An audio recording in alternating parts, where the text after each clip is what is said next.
What's up, witches? What's up, witches? I'm Linda, And I'm John. and this is Getting Witchy. This is Getting Witchy Valentine's Day edition. So, which is part of the reason for the red. Oh, wait. Sorry. I always this. Anyway, but this is also from Empire Strips Back that we did, what, like 3 months ago? For my birthday. Yeah, October. Yeah.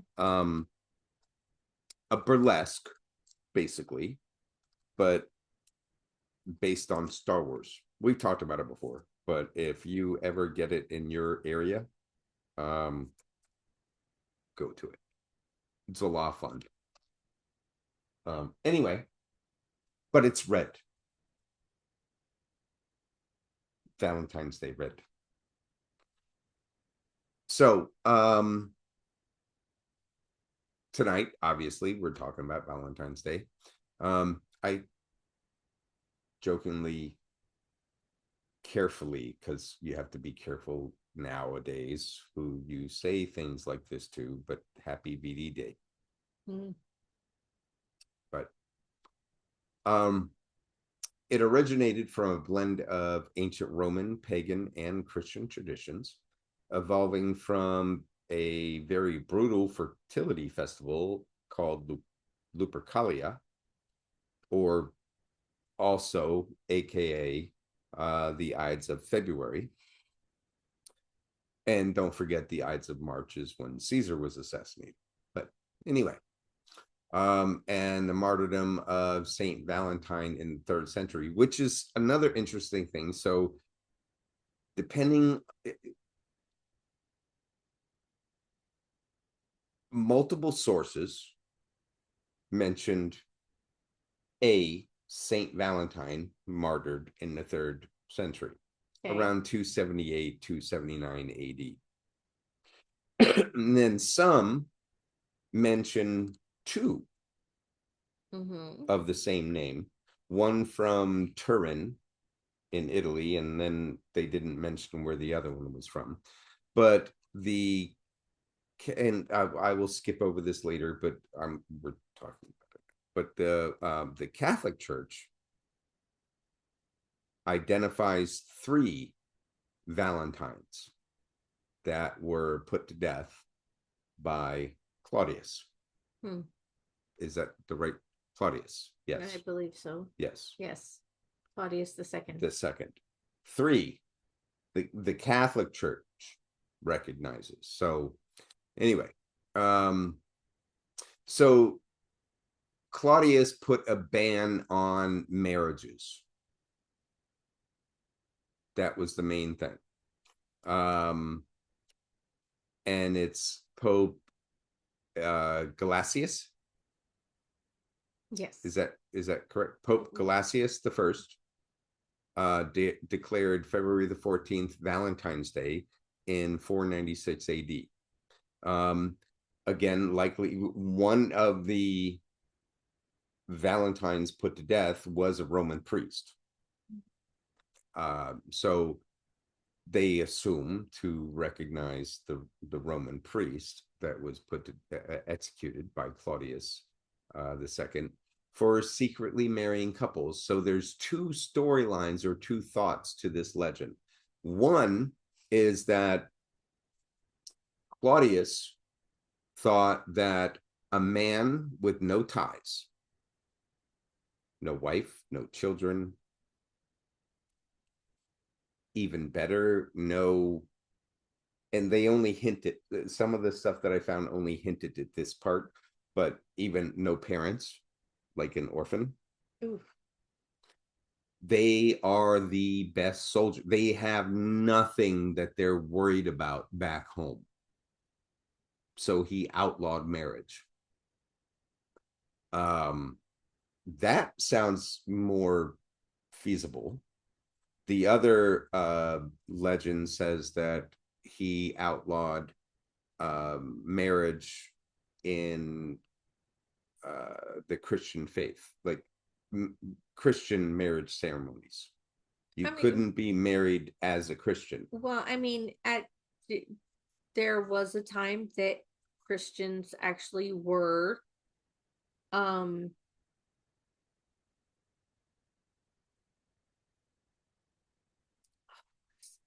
Martyred, no, I'm not murdered, but but they were um even into the early. persecuted. Mm, They well, they yeah, they were not given the same rights that the right, Romans had. right, I mean, yes, that is true, but then they turned that around like 100-fold, and right. but Um, so again, the romanticism of Valentine's Day didn't start until roughly the Middle Ages, like late 14, early 1500s, specifically with an author named Chaucer, Geoffrey Chaucer. And we'll get into more of that in a minute. So with the martyrdom, um, did we already? Yeah, we kind of already talked about this because I talked about the two trains of thought or schools of thought on why Valentine was killed. mhm. Um,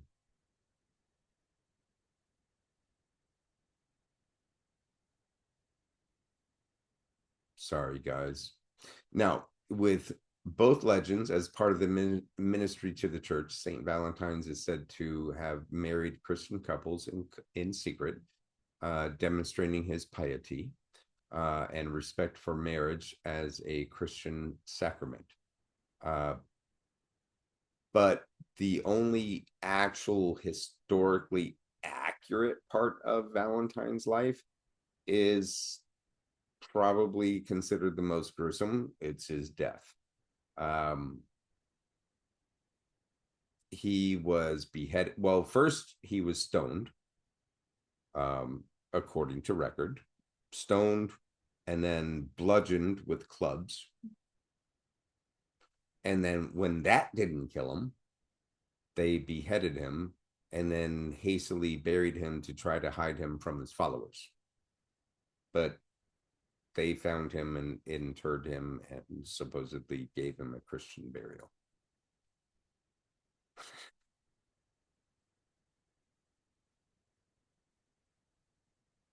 And that was on February 14th, 269. Yes, 269 AD, also known as CE, because we don't really use Yeah. Anno Domini anymore. We Anymore. use Common Era. Sorry, I'm old school. Legend does claim though that Valentine, while imprisoned for defying the emperor, that he healed his jailer's blind daughter and wrote her a farewell note signed "Your Valentine," establishing the tradition of love notes and Valentines. Um, some also believe that the church placed Saint Valentine's feast day in mid-February to Christianize Lupercalia, which is a Roman festival of fertility and matchmaking. So from February 13th to the 15th, the Romans celebrated the feast of Lupercalia. Now, Lupercalia is derived from the Latin lupus, meaning wolf, and calidus, meaning hot. It was a fucking orgy. Hot wolf. It was an orgy. Feast. It was May Day for a weekend. Yeah. In late winter. I'm sorry, go ahead. Now the priests would sacrifice a goat and a dog to Faunus and other Roman fertility gods, and then they or the men of the city would whip the women. They would take strips with the bloody strips of the hides of the animals they had just sacrificed. So they would cut the hides into strips and whip the women with the bloody strips, and they believed that hides. would create fertility. Now the apparently the Roman romantics were drunk, and The men the men participating. Well, This is what I got from that. naked. Yeah, and Nate, yeah. As noted by Noel Lenski, who is now a religious studies professor at Yale University, in a 2011 NPR interview that he did, the young women would line up for the men to hit them with these bloody strips of hide. I don't get it, but I mean, That's a fascinating, though. I mean, I'm not saying I would want to participate, but I would not object to observing, just for historical. If it was possible to go back in time, like, it's just weird. I mean, by today's standards, sure. Oh, goodness. Now this whole shenanigans going on also included a matchmaking lottery in which young men drew the names of women from a jar. You know what this reminds me? Mayday. Yes, Mayday, but also That's what I said the earlier. Ice Storm. That's the movie I think I was thinking of last time. There's a movie, I believe it's called The Ice Storm with Tobey Maguire,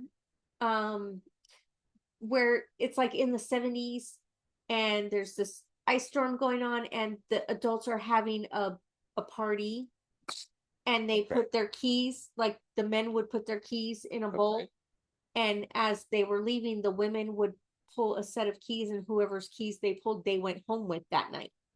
So it's basically a swingers party before the upside down pineapples. Okay, what does this have? Because that's kind of what this reminds me of. Well, they're drawing women's names out of the jar. And well, and they would be a couple for the duration of the festival, or longer if the match worked out. Like if they were like, hey, yeah, like they got freaky busy, and then they decided, yeah, I like you, or yeah, no, you're not doing it for no. me. But it was like a freebie. Things Am were I? no, I'm not incorrect that that was a freebie. I mean, that like okay, they didn't take into account body counts back then. All right, people. No, No, but they also weren't in the thousands either, or the 500s. And not that there's anything wrong with that, but yeah, no, I'm good. Anyway, so then wait a minute, we got distracted by this conversation. So the ancient Romans may also be responsible for the name of our modern day love holiday, because Emperor Claudius II. Okay, so this is where we were talking about earlier. He executed two people named Valentine that were religious or pious people. Yes. But the Catholic Church says, yes, different years, but in the same century, the third century. But the Catholic Church says 3. No, motherfucker, you killed 3 of us, not 2. But then Pope Gelasius screwed everything up when he outlawed Lupercalia, right? Lupercalia. Yes. Outlawed it, and then made because Lupercalia fell on the 13th to the 15th. Right. He made St. Valentine's Day on the 14th. So it was still, so they were Christians or good church going people. Right. So they put their clothes on. Yes. So but everything else was still happened. Still a drunken reverie, but with a little bit more clothes on. Yeah. I find that hilarious. Like, think about the Ren Fair XXX. Oh my goodness. All right. So here we go. So with the romanticism of it, the association with February the 14th, with love and romanticism, didn't begin with the saint, even though there are stories like with him sending the first Valentine to either the jailer's or the judge's daughter after he cured her from blindness. But in the 14th century, it I don't know what was going on with I don't know if it's Darwinism or whatever, recognizing that certain creatures would pair up. Well, like, okay, it's springtime. That's when all creatures pair up.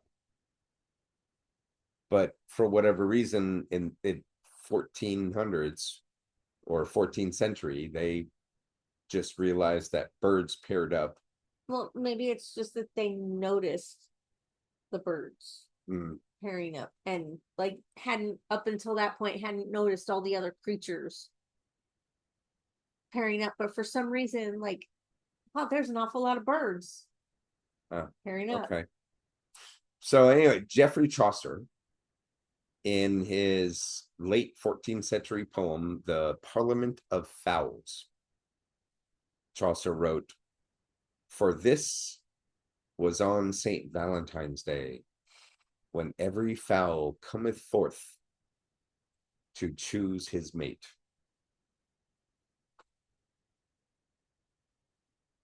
Apparently that was really, really deep and really, really sexy back in the day. I mean, yeah. Compared to today, yeah. Today you probably hear something about some booty dropping to the floor and I don't know. But so that began the process of turning it or romanticizing February the 14th.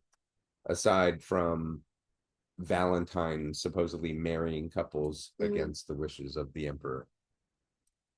And then, of course, in the 18th century in England, the day evolved into an occasion for exchanging handwritten illustrated cards and eventually candy and flowers.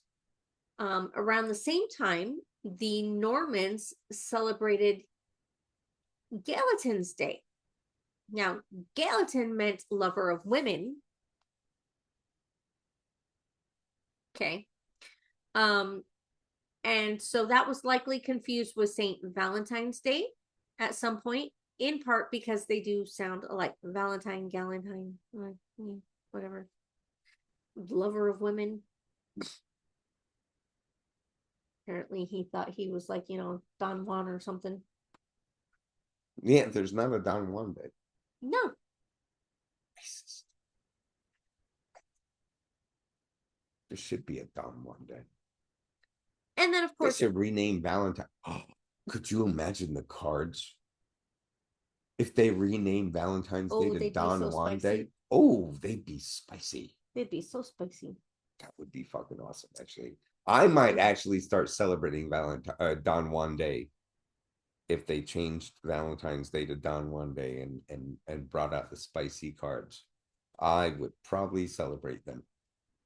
Just saying. Anyway. But you're spicy enough as it is. Yeah. So basically, as the years went by, somehow the holiday grew sweeter. Chaucer and Shakespeare romanticized it in their works. It gained popularity throughout Britain and the rest of Europe, and handmade paper cards became the tokens du jour in the Middle Ages. Like, okay, very good. Like, apparently, if you had a handwritten love letter from your sweetheart, like that was the shit. That was the shit. And then, of course, eventually the tradition made its way here to the New World. And the Industrial Revolution ushered in factory made cards in the 19th century. Thank you very much, frickin' Hallmark. Hallmark cards of Kansas City, mother-loving Missouri. In 1913, began mass producing Valentine's cards. And February has not been the same since. Thank you again very frickin' much, Hallmark. We love you.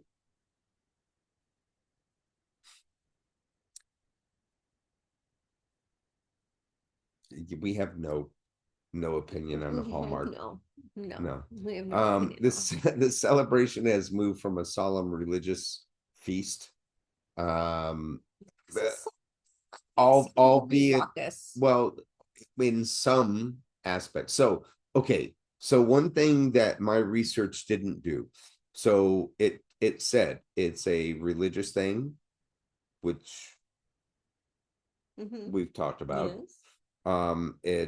It's based on Lupercalia.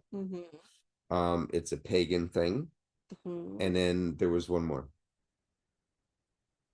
The martyrdom of blah blah blah. Yeah, well, that's also religious. Of the two blah blah blahs.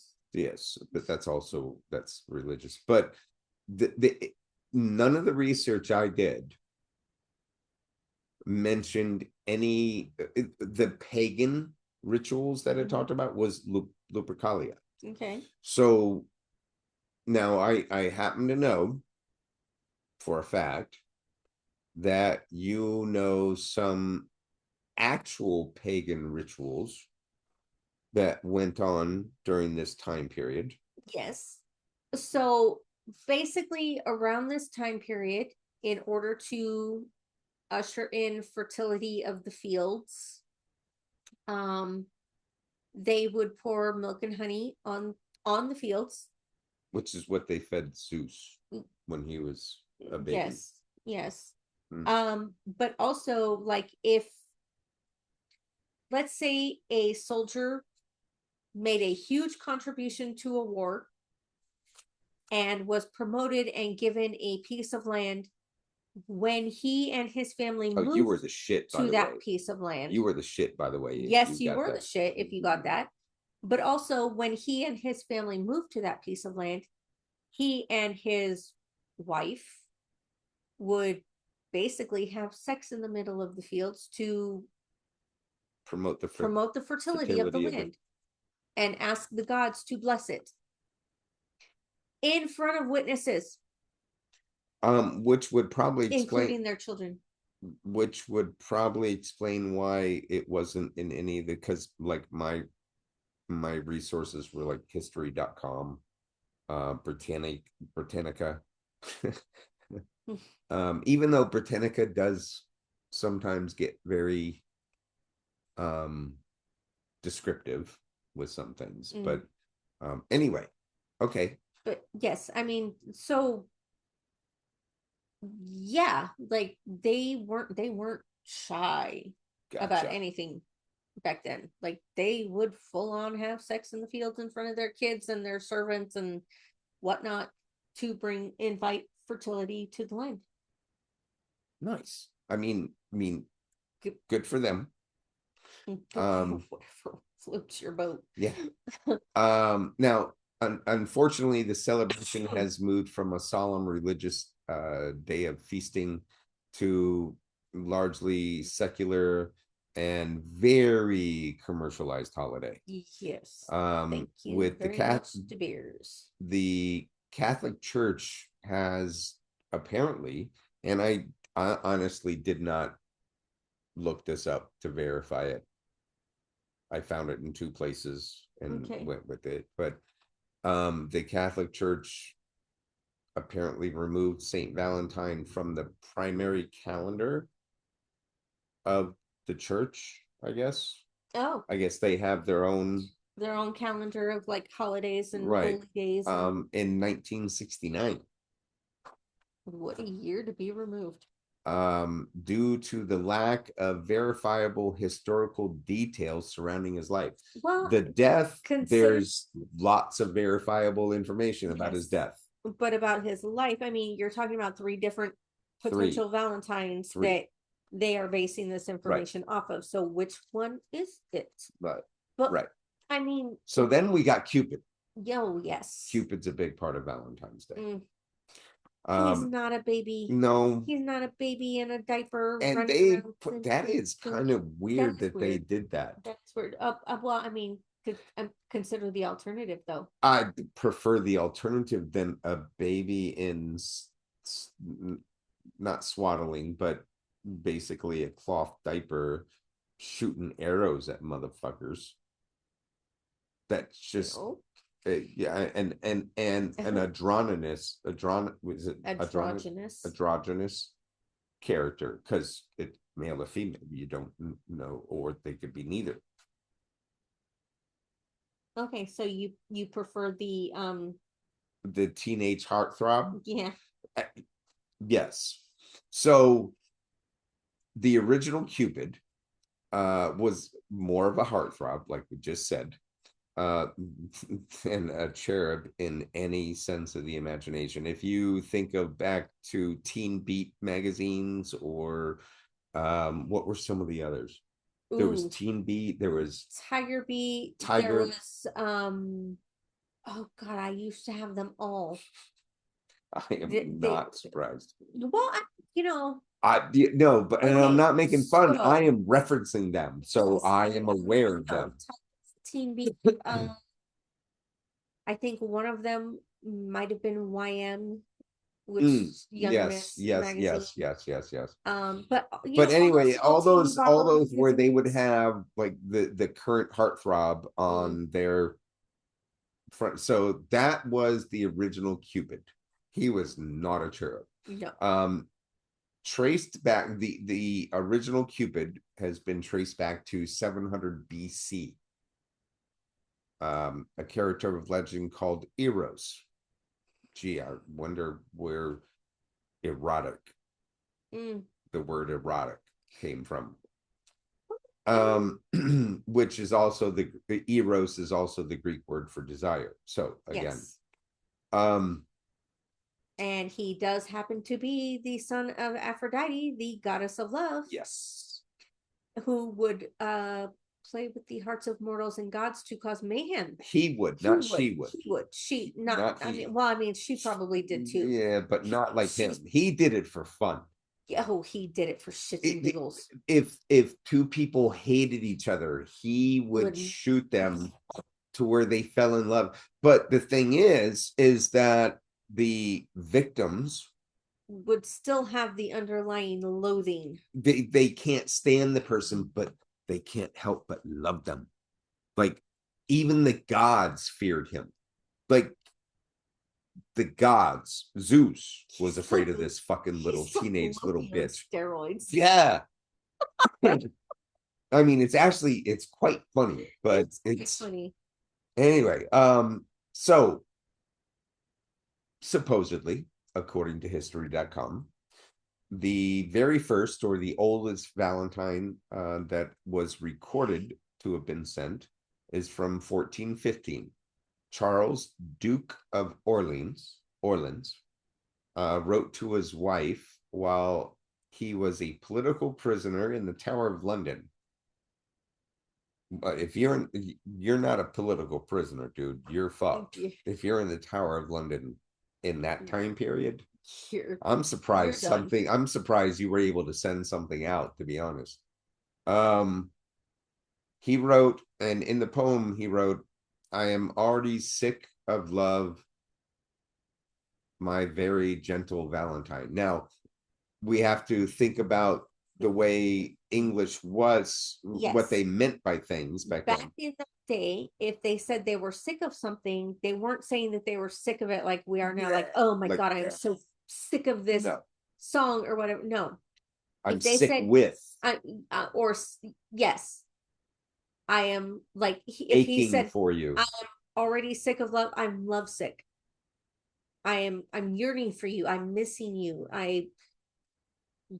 and then he miss you so much, I'm sick. Right. And then he closes it with my very gentle Valentine. And then giving flowers. Now, this is an interesting one. So apparently, in the 1700s, and I don't have the exact date, but it's Lady Montague. You can search Lady Montague. She was the wife of the ambassador to Turkey, I think the English ambassador, or maybe French. But apparently in Turkey, they have a custom of giving flowers for something. She misunderstood it. And it happened to be on Valentine's Valentine's Day. And so she misunderstood what their tradition was, and then took that back with them to Europe, and it took the frick off. Like, it blew up. So yeah, and because of that, today nearly 250 million roses are grown every year in preparation for Valentine's just Day. for Valentine's Day. That's Just a for lot Valentine's. of freaking roses. That's a lot of, and unfortunately, most of them don't smell because they are bred to be beautiful. Right. And then you've got some that are bred to smell, but they're Yes. not always as perfect. Right. But you also have, apparently there's a lot more people who are allergic to roses now.